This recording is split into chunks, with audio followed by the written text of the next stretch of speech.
ହେଉଛି ଲୋଭୀ କୁକୁର। ଦିନେ କ'ଣ ହେଲା ନା ଲୋଭୀ କୁକୁର ଗୋଟେ ଜଣଙ୍କ ଘରୁ ଗୋଟେ ଚିକେନ ନେଇଗଲା। ଚିକେନ ଫାଳ ନେଇଗଲା। ତାପରେ କ'ଣ ହେଲା ନା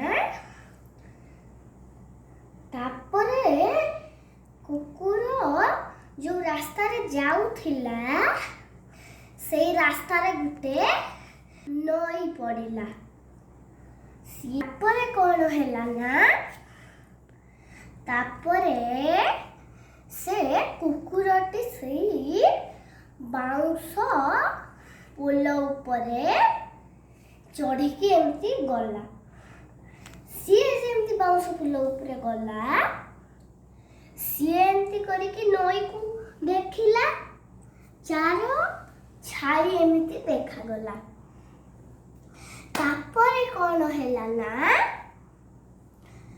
ତାପରେ ଲୋଭୀ କୁକୁର ଭାବିଲା ଯେ ମୁଁ ଯଦି ଏ କୁକୁରଟା ଯୋଉ ନଈ ଭିତରେ ଅଛି ତାକୁ ଡରେଇ ଦେବି ଦେଲେ ତ ମୁଁ ଆହୁରି ଗୋଟେ 2ଟା ଚିକେନ ମୋର ହେଇଯିବ।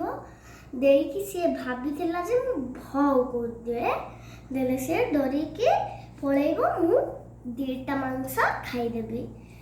ତାପରେ କ'ଣ ହେଲା ନା ଲୋଭୀ କୁକୁର ଯେମିତି ଭାଉ କଲା ତାର ଗୋଟେ ମାଂସ ବି ଗଳି ପଡ଼ିଲା ନା ସିଏ ଗୋଟେ ମାଂସ ଖାଇପାରିଲା ନା ଆଉ ଗୋଟେ ଖାଇପାରିଲା।